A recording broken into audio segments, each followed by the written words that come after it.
Good evening. Can everybody hear me at the far end of the room? Lovely jubbly. Question number 1. If the table on my right here wouldn't give me an answer because some of them know it, how many trains pass through Grand Central Station, New York, every day? The answer is none, because it's a terminus. Thank you very much. Right then. Good afternoon, ladies and gentlemen, friends and family, and welcome to this special day, the wedding of our lovely daughter Jenny to Tom. Thank you all so much for coming to celebrate this happy day, and we greatly appreciate the distances you have travelled, some from as far away as Devon, the Northwest, and France. I know there are those in our thoughts who cannot be here today, family and friends who have watched you both grow up and have loved to be here to share your happiness. And I know they will be as proud of you both as we all are. Will you please stand and raise your glasses to absent friends and family? Absent friends and family. Absent friends. If I can just change the glasses, I can read it. I'll put my right glasses on.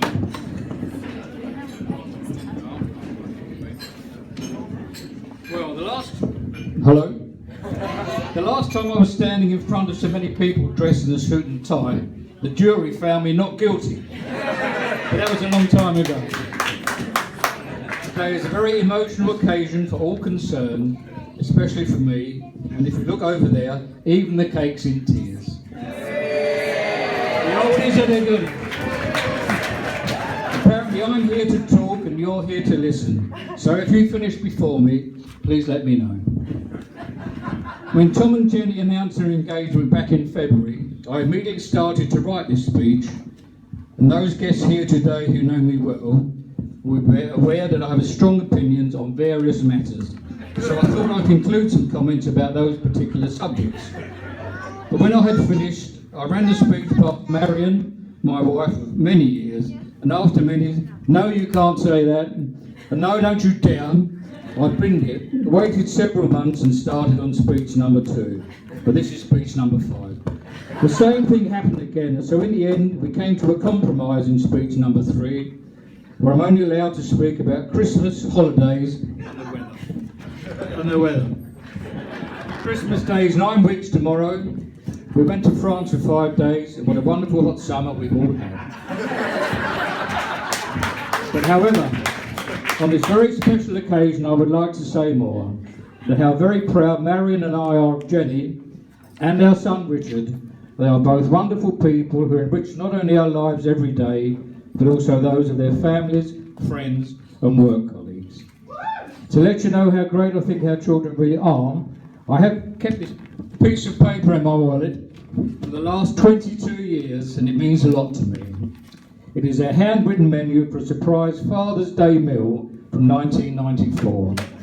A 3-course dinner of deep-fried mushrooms, steak and lime meringue pie that they have both prepared and cooked for me. They are very special children. So what can I say? I'm going to start crying now. So what can I say? Sorry. Go right. You're all right, mate.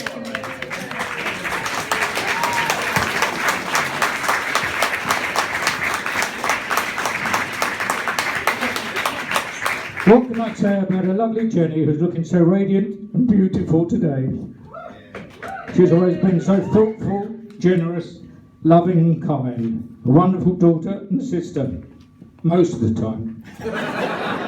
I remember when she was 4 years old, we discovered her name scratched on the very nice antique table at home.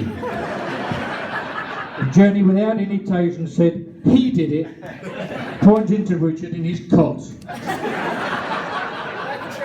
Maybe the first signs of an aspiring actress in the making, but that's another story.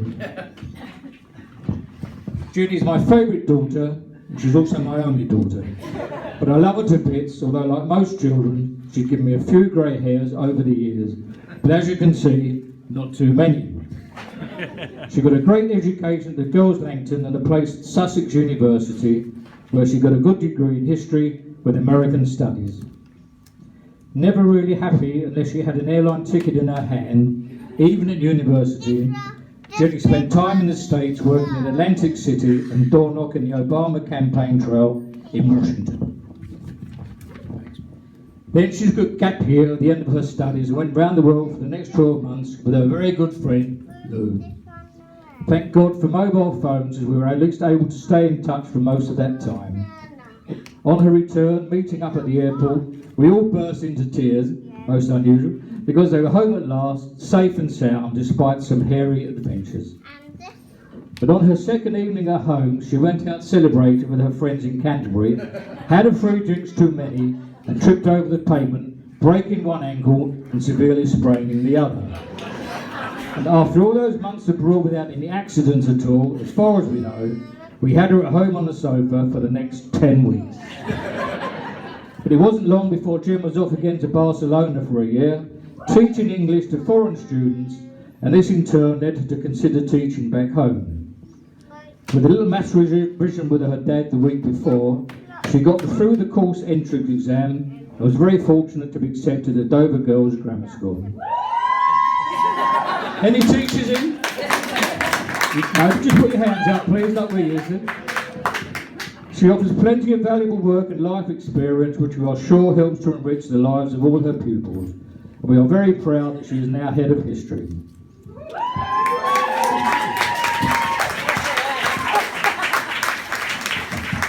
Once settled into teaching, Jenny decided to join British military fitness classes, met Tom, and the rest, as they say, is history. For those who don't know, BMF is a fairly tough exercise regime where they carry out various disciplines, mostly in the open air, whatever the weather. It is something they both enjoy and have made many new friends as a result. About this time last year, they built their house at Charlton Downs just outside Canterbury, where they're able to use the communal gym to stay fit and to enjoy walks in the surrounding countryside. And we very much welcome Tom into our family. From the first time we met him, we realised he's a lovely guy, kind and with a great sense of humour, just right for Jenny, and we all love him to bits.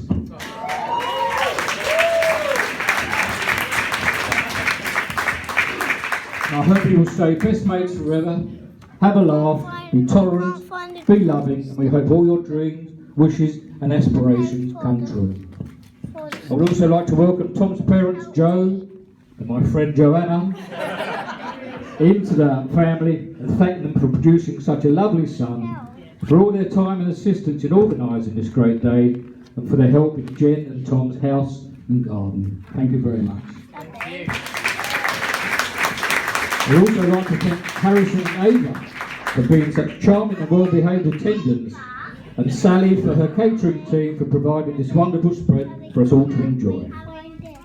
And also a big thank to my best mate, my only mate, for the last 45 years, Marion, for raising our children to become fine adults and for keeping me sane whilst trying to write this speech. We understand Jenny and Tom are having a break next week in Iceland, but no daughter of mine is ending up in Iceland, so we've upgraded our honeymoon to a week in Waitrose.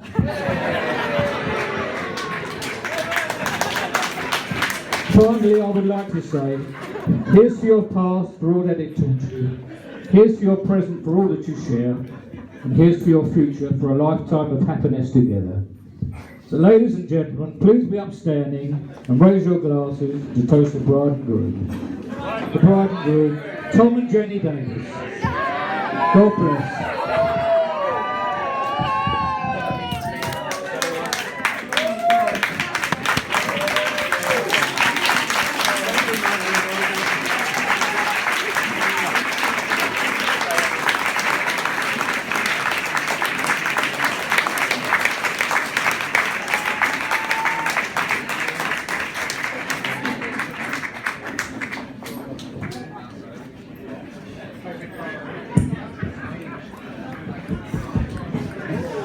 Right, so I've got to follow on from that. Jesus.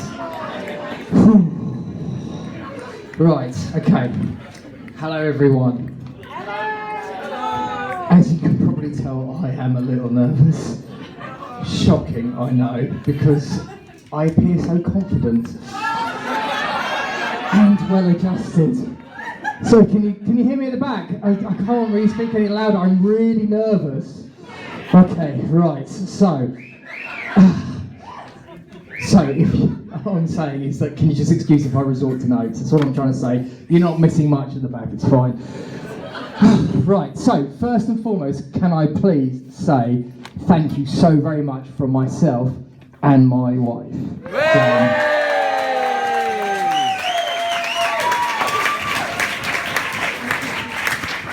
It gives us such tremendous pleasure to see so many friends and family all gathered here today.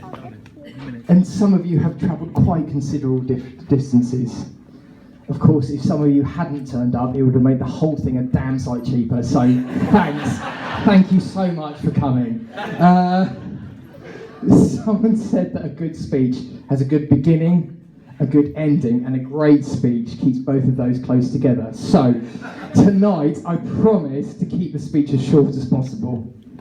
I don't know if any of you are taking bets, but you know, if you slip me a tenner, I might lengthen it or shorten it, whichever way. Just give me a nod, I'll work it out. Longer. Hello, everybody. Anyway, unfortunately, it's not been possible to have everyone here we love today. But we know that they are here with us in spirit. And they're not only in our thoughts, but they're also in our hearts. I'm also talking about Uncle Richard, who isn't here. But we do wish he was. We haven't eaten the Right. plate yet. That's enough of that before I start choking up. Right, let's start with some thank yous first and foremost. First and foremost, I'd like to thank Ray and Marion, and especially Ray for his speech right now. That was absolutely fantastic, and thank you so very, very much.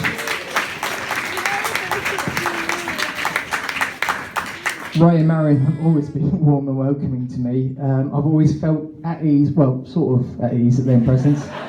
I accidentally told Ray that originally my dad was from Liverpool, and that did not go down well. However, he got over that quite quickly, probably because there was a curry in front of him. But they've both been very gracious and accepting in having me as a suitable partner for their beautiful daughter. To be honest, I think with a fairly large amount of relief. Yes. I mean, it's been a while. I think Ray has said that he had consensus day would never actually happen, and he's told me that. So I don't feel bad about sharing it with all of you hundreds of people. I'm going to suffer for this later. Right, okay. I'd also like to thank Rich and Tina, more importantly, especially Tina. As we heard from Jen, she has saved an absolute disaster today by making Jen look even more beautiful than she already is. But she's made it happen, unbelievably. But more importantly, at the same time, looking after 2 children, because Rich has been no bloody help for the whole thing anyway. I mean, she's done that, made makeup, hair, and looked after 2 kids. And they are lovely kids as well. I mean, Harrison and Ava are fantastic. And you're great kids. You really are.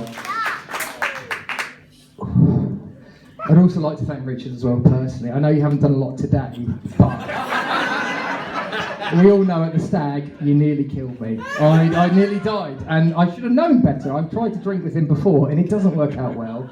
The man is a machine. Honestly, you've seen the size of him. He's like 2 sizes bigger than I am. Don't try and drink him under the table in vodka. It doesn't end well. Jen will understand. It doesn't go down well. He nearly killed me at the stag. But anyway, he's still a great brother-in-law to have. So that's Jen's family out the way. Now it's down to my family. Mum and Dad. You've been incredible parents, and thank you both so much for all your help here today. You've raised me and Harry to become really great people, and actually you've raised me to become the person that Jen's fallen in love with, so I really can't have any complaints about that, really. You've both been so supportive, loving, and very, very generous in the planning and execution of this wedding. We really, really couldn't have done it without you. I've lost my place. Right, and I am truly grateful, but let's be honest, raising 2 sons in this market with sexting and Facebook and whatever is a hard thing to do, but they've done it all right. Like, we've turned out normal, apparently. I won't let them answer that, but it's fine. We've turned out okay. Harry especially, he's a great guy. They have surpassed all the roadblocks we've thrown in their way, and there have been a lot. My 18th birthday party, Mum and Dad were doing resus on me 2 days before my AS level resets. I didn't pass. It was a disaster. It's why I didn't really do so well at uni, really, let's be honest. Dirty points are a bad thing, John, Tom, I'm looking at you guys. Right, I have to turn the page, hold on. God, they're stuck together.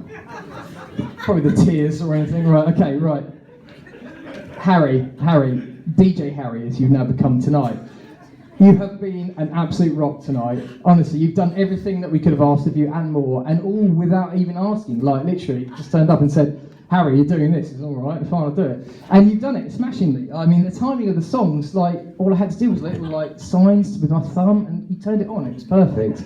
Worked out like an absolute treat. And I'm so pleased you haven't turned out like I have. Like, honestly, you are so lucky. You are so lucky. The shit going on in my head, honestly, you are smashing it. I am building towards the end, so honestly, please do bear with me. Okay, Cindy, I'm carrying going. I'm trying to drag it out. I know, we've got time. Sam, there you are. Right. I didn't think you'd gotten away with it. I may live to regret this by saying thank you, because I've not heard your speech yet, so I hope the flashcards are safe, unlike the rings.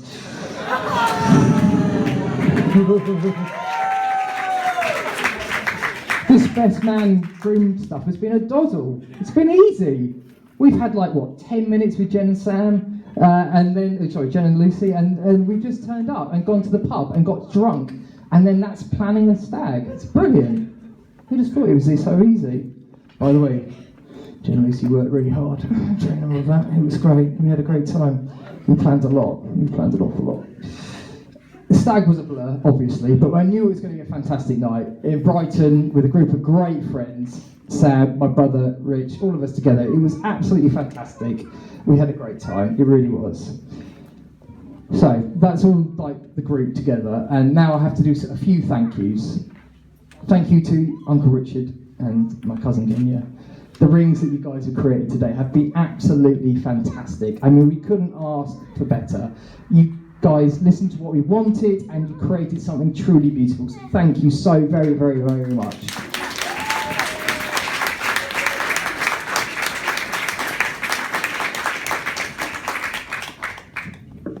We'd also like to thank Claire, our photographer. You may have seen her cajoling all of us together, being quite aggressive about it in some cases, but we didn't ask her to do that, honestly, that's just her.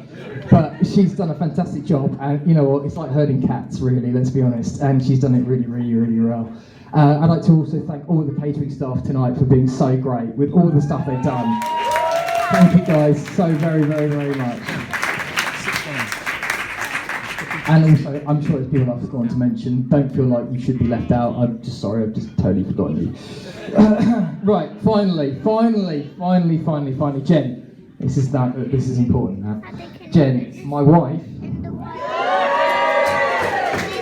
I think we can all agree she looks absolutely stunning tonight. I mean, unbelievably amazing. Ray's already mentioned slightly how we mentioned, which was British military fitness. Now, Jen was already doing it long before I turned on the scene, but I was sat in September 2010 watching the Paralympics, feeling kind of overweight, slightly sad about my life, and watching all these people doing some amazing sports, thought, I can do that. I'm sure I can. I should probably stop smoking, but I can probably do that. And then I went to Bristol, and I went around John and Sam's. And I kind of mentioned the fact that I was slightly overweight, smoked a bit, and was feeling kind of lonely. And they both said, join British Military Fitness, just join it, you'll have a great time. And I kind of thought, yeah, all right, whatever, fine.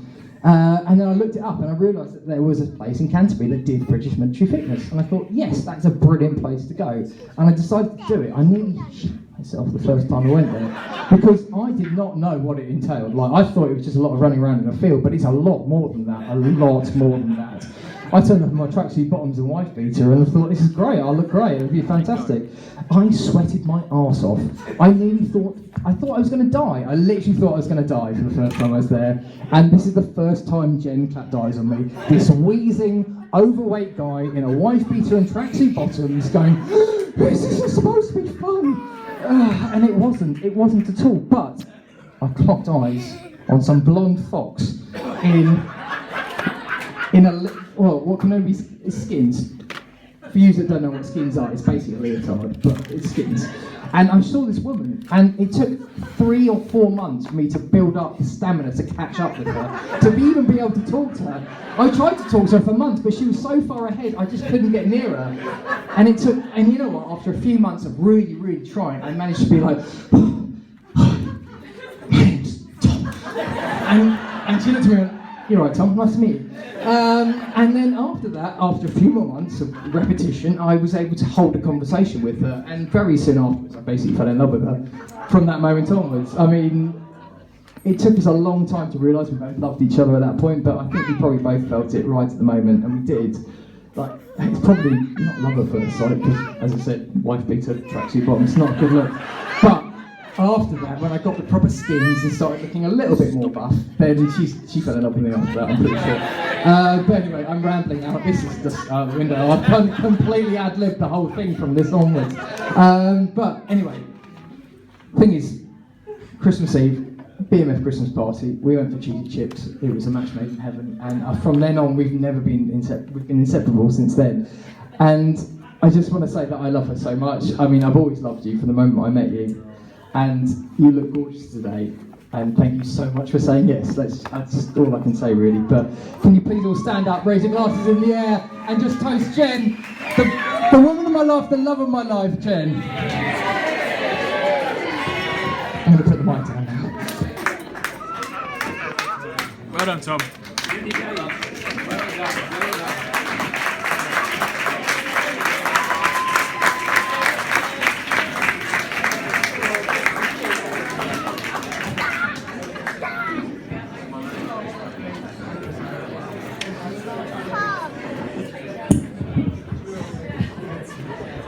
Best man, here we go. Go on, Sam. Go on, Sam. Can you meet at the back? Yeah, you got it? Right. Good afternoon, ladies and gentlemen. For those of you who don't know me, my name is Sam, and I have the great honour of being Tom's best man. And yes, I did lose his ring. That didn't happen. It wasn't by acting. It genuinely didn't happen. And I shat my pants, so yeah. Louder, okay. Firstly, I'm sure you will all agree, Jen, you look absolutely stunning. I will echo Tom's thoughts. Unbelievable, amazing. I'd like to thank everyone who has helped make this a beautiful wedding. Done a brilliant job on this special day. It's great to be here. It's a lovely part of Kent and a great venue to celebrate Tom and Jen's wedding. Shut this down. Right, Tom Davis. I'm ready. Lay it on me. Right, I first met Tom many years ago at Christopher Hodgson Estate Agents. I was greeted by a suave, sophisticated, silver-tongued gentleman. Approaching his mid-60s, Christopher Hodgson had to leave the office for an appointment, and I was left with Tom. Tom was sporting a skinhead at the time, believe it or not, and he was wearing trousers that were so tight they would split at the back to reveal his derriere.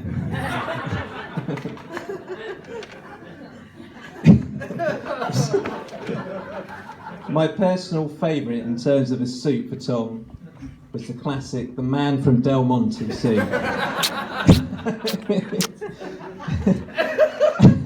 A classic cream number that would get a lot of attention from prospective buyers, perhaps not always for the right reason.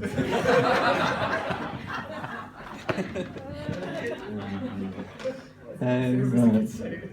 I had a great time working with Tom. At the time, he was getting into his fitness, British military fitness. The downside to this was that he worked up quite an appetite, and he could often be found in the staff room, at the back of the office, in the kitchen, helping himself to other people's lunches. Crisps, crackers, you name it. If it wasn't locked down, Scotch eggs. If it wasn't locked down, it wasn't safe, and Tom would probably eat it. Something he sometimes still denies. But between the cream soups and his vivacious appetite, Tom always found time for his music. Tom had an unbelievable knack to arrive at gigs in Brighton and London just moments after the office would close. I drove really quickly. He drove really quickly. Tom obviously had a very good dentist who could see him at very short notice, always at the end of a working day, and just before he had to go to a gig. I still wonder how music and gigs can bring on so much toothache.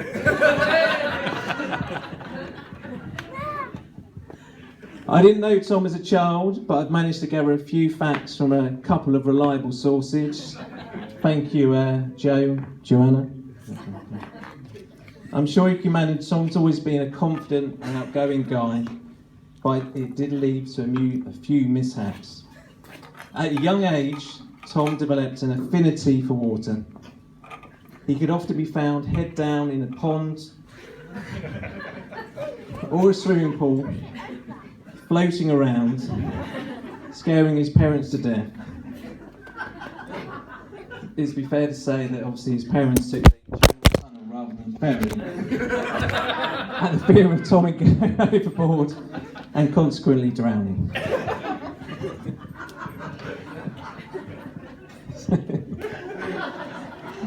Tom also had unusually large ears when he was younger.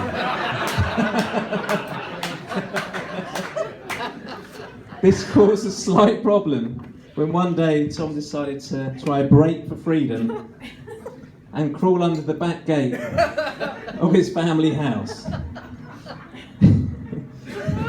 Unfortunately, the gate wasn't large enough for his large ears.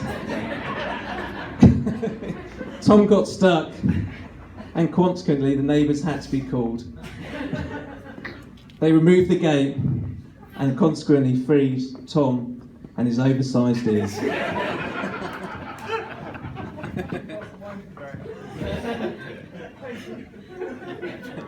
Halfway through to... I know. Tom was also very accident prone when he was younger. At his 11th birthday, Tom went go-karting. They had an excellent race, but there was a crash in the course. Concerned about his friend's safety, Tom went racing around the course to find his friends who had crashed and slid out. Unfortunately, Tom was slightly overjealous and then crashed into his dad, Joe, breaking his thumb and causing Joe to have 3 weeks off work. He wasn't even on the track, he was in the stands.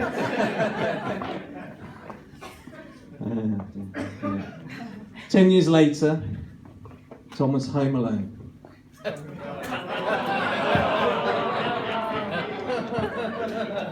He was home alone at his family house, Scots Hall. Fast approaching his 21st birthday, Tom assures me there was absolutely no alcohol or other people on the premises. That said, a few hours later, the house burnt down.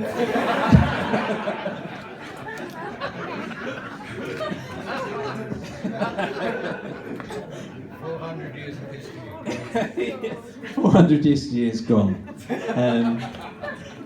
Now, as I said, Tom assures me he wasn't to blame. No, the fire He brigade had- said it wasn't me. They said it wasn't me. Apparently it was an electrical fall. fall. I don't know how much that cost in terms of backhand. I expect it's quite expensive. He wasn't to blame, had absolutely nothing to do with it, So I'm afraid we'll have to go with that. And Tom, you can pay me later. Absolutely fine. Check's okay, yeah? Of course, modern day Tom has matured slightly, and I do mean slightly. Tom has always liked to drink, and we've shared a few over the years. But please, whatever you do, do not offer him gin. About 4 years ago, we were at a friend's house, and we were watching Mo Farah win gold at the London Olympics. Already knowing the result, Tom then decided to drink an entire bottle of gin to himself. He was absolutely obliterated. In fact, he got so drunk that he then decided to sit down and watch the replay of the race, believing it was live.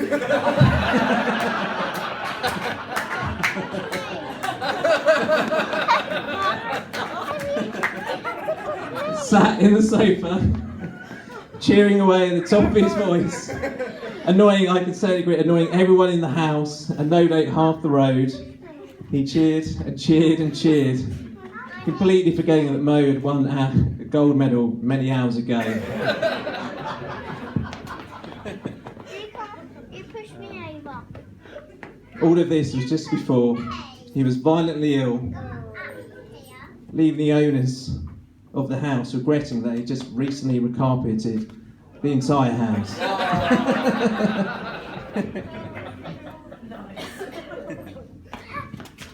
But seriously, I remember the day at work when Tom told me he met someone special in Jen and how happy he looked. And just a few weeks ago, our stag do in Brighton, Tom told me that the moment he met Jen, he knew that she was the one.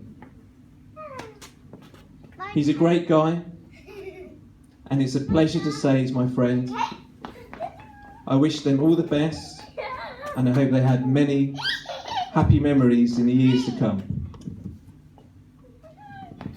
On that note, ladies and gentlemen, I will ask you to stand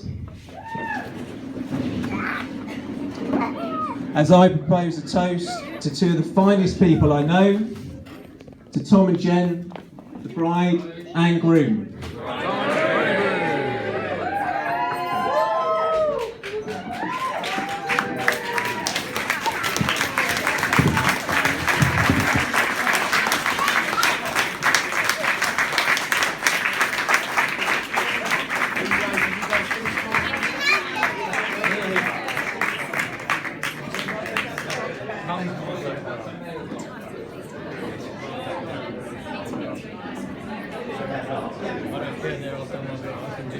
It's all over. We have.